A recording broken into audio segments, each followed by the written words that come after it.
Welcome to Theory of Pets. I'm a passionate pet owner with a drive to help others like me uncover the truth about the pet industry and what goes on behind the scenes.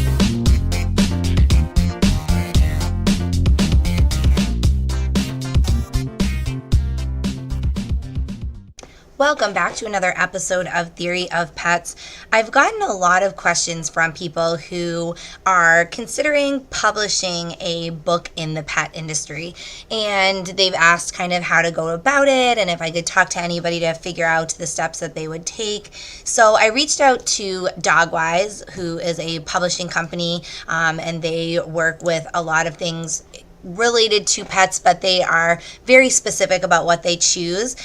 So I'll get into that in just a second. But, if you have a good idea for a book, it doesn't necessarily have to be a story that you have about your pets or expert advice from somebody. If you say you've been a dog trainer or dog groomer for 10 years and you want to write a book about that, those are great too. But there can be all kinds of books about pets and how they relate to our daily lives. Some books are funny, some books are more of a sweet story, or one that pulls at your heartstrings.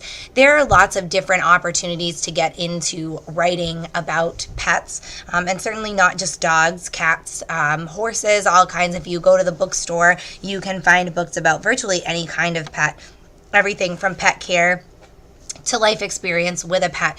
So don't give up just because you think that your idea might not make it. I know bloggers that have actually published short stories or short blog posts into a book, multiple blog posts together into a book, or short stories into a book. So, you can take your original unique idea and try to work and find somebody that's going to appreciate it for what it is. I also know somebody who draws comics about dogs, and he was able to publish some of his comics into a book for pet owners or pet lovers. So from coffee table books right up through to novels and guidebook, how-to type style books, there are so many things that you can do if you're interested in writing in the pet industry.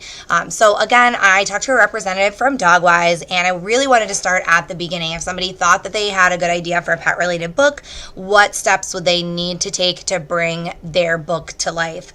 And so what they told me basically for this market, Dogwise looks for experts in the field on the subject. There are tons of pet books out there, and their titles are more specific to dog training, behavior, and health. So they're looking for someone who maybe is going to be speaking at events on the subject, attending professional conferences, somebody who's fairly well known in the industry.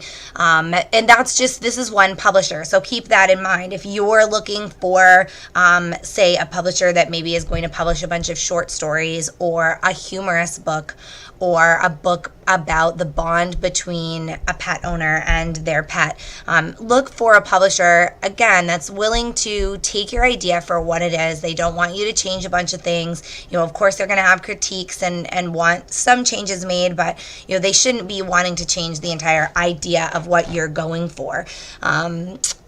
It seems like writing the book is kind of the simple part. How would somebody go about finding an editor or publisher that's going to meet their needs? I asked this question to the rep from Dogwise, and they said that you basically would need to find the right publisher by checking to see what types of books they publish and inquiring with them. It has to be the right fit, and expectations need to be discussed before any decisions are made. You may go through your local bookstore and find a book that's a similar genre to the one that you would like to have published, and check the publisher there. Reach out to multiple publishers. Do an online search. There are a lot of ways that you can find publishers to work with. Of course, you're going to have to inquire, make some phone calls, send some letters, probably send in a sample of your writing as well. Or if your entire work is finished, you might forward that along to them to check out. But like they mentioned, it really needs to be the right fit. You don't want to work with somebody who doesn't appreciate your work, who isn't going to want to market your work for what it is. You need to find that perfect fit, and that's going to take some time. You can't expect to just find a publisher on day one and get to work. I also mentioned that, becoming an author is a very competitive field, and that might be something that's holding our listeners back. Anybody that's thinking about publishing a book of any kind, really, not just in the pet industry, but, it's a very competitive field. I asked the rep I spoke with that, they must get hundreds of books submitted every year. How do they choose which books to publish? And they said they do get hundreds of submissions a year. They're looking for more of an expert in the field and an author that will be promoting themselves and the book. They are more interested in that than the author being the best writer. That's what we hire editors for, is to massage the text into the best possible version. So, when you're thinking about writing a book, that's all well and good. But as they mentioned, there are editors that are really going to take your book and tweak it and make the grammar and the punctuation and all of that stuff perfection. What they need is somebody that's going to be really attached to this book. They're going to be excited about it, want to promote it, want to, do what they can to get the book off the ground as well, because it is a long process. It's not something that's really easy, especially if you're a new author. Obviously, if you're a famous author like J.K. Rowling or Stephen King, you publish a new book and people are going to buy it because you are the author of it. But people that are just getting started, they're not there yet. It's a very competitive field. There are thousands of books out there to compete with, and you need to be really motivated to drive your book more so than just being, the best writer out there. So I thought that was a really important tip for people who are feeling like, maybe I'm not the world's best writer. Maybe not everybody is going to like my book, but if you have a passion for this book and for this story that you're telling, or the short stories that are in it, or the comics that you've put together, whatever the case may be, if you are passionate about that and you really want to drive to get that book available, that's really going to make a difference when you talk to publishers to see who will work with you. Ebooks are also becoming a popular medium for reading, and I asked Christy, she was my representative from Dogwise, I asked Christy, can an author choose whether or not their book is e-published, or does the publisher make that decision? And she said that decision is up to the publisher. Obviously, they're committed to their author, and they're going to want to try to make you happy, but at the end of the day, they're going to make sure that an ebook format is available, unless it doesn't make any sense, such as coloring books or course maps, things like that. But with books in the pet industry, training books, grooming books, books about the relationship between a dog and their owner, those all make sense to become ebooks. And that's going to be crucial for sales. Those are, it's the way of the world. People are reading on e-readers and not buying the hardcover books. So that is a decision that the publisher will make. She also said that they have many customers all over the world, and so they try to make books as easily accessible as possible. If your book's being published here in the U.S., but there are people that want to read it all over the world, it may be easier to download it and read it on an e-reader than to get a copy ordered and sent in the mail or find it at a local bookstore. So once the book is published, the real work begins. How can authors help market their book once it's published? And that was something I told you that, Dogwise really seeks is a author that will really push their own book. So Christy said that they have to be willing to use social media, speaking events, book signings, public relations to help market themselves and their books. So if you're somebody that's pretty shy and withdrawn, you're not necessarily going to want to sit at a book signing, or at some book signings, you read a little excerpt from your book out loud. If you don't want to go to speaking events, if you want to just kind of hide behind a computer and be on social media, that is great. But you also need to get out there. You need to connect with the people that are going to be reading your book and buying your book. And Christy said, the author has the most power and influence to promote their book. At the end of the day, of course, a publisher wants to promote your book. They want to sell copies of it.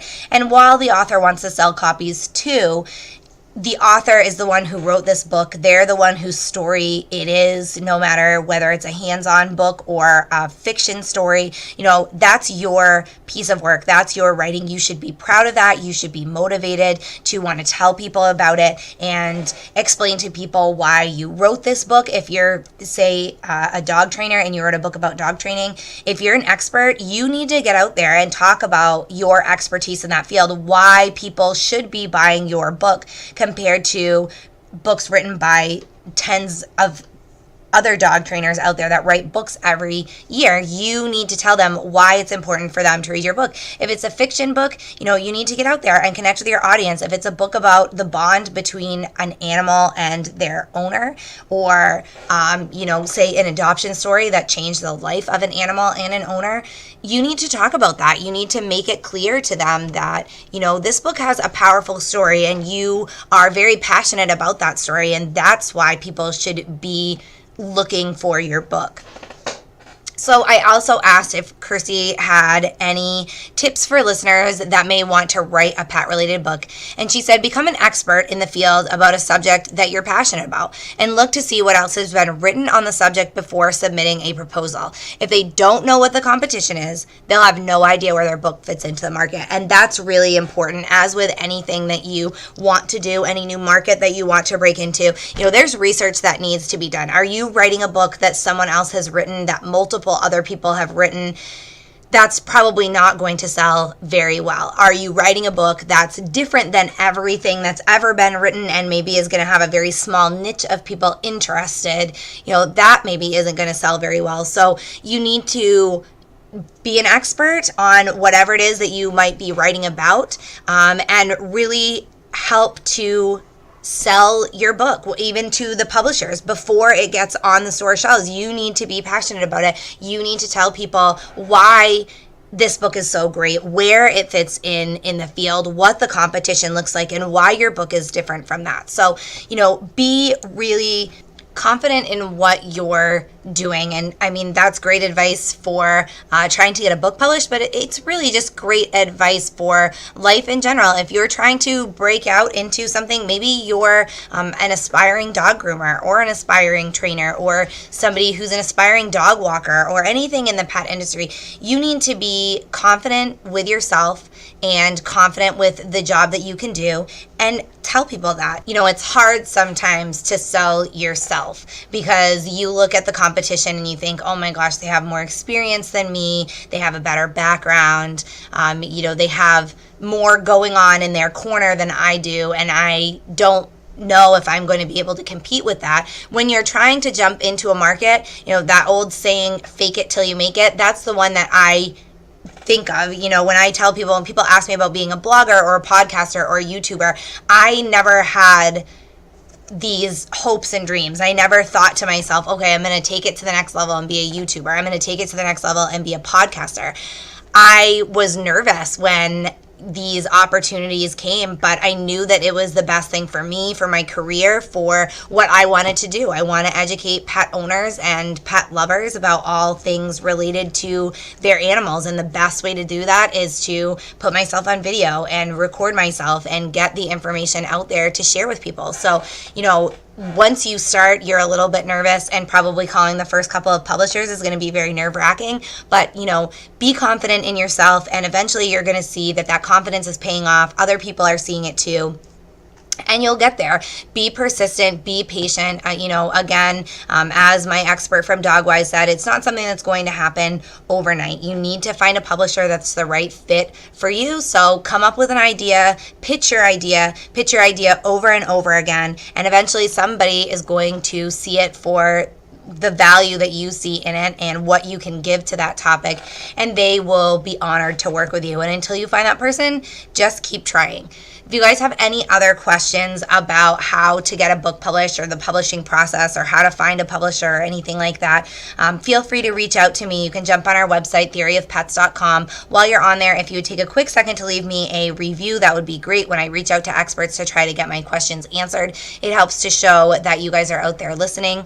So I hope hope you enjoyed this topic, and good luck if you are trying to get a book published. Please, once you do, reach out to me, send me a copy. I would love to share it with all of our followers and get it out there for everyone to read.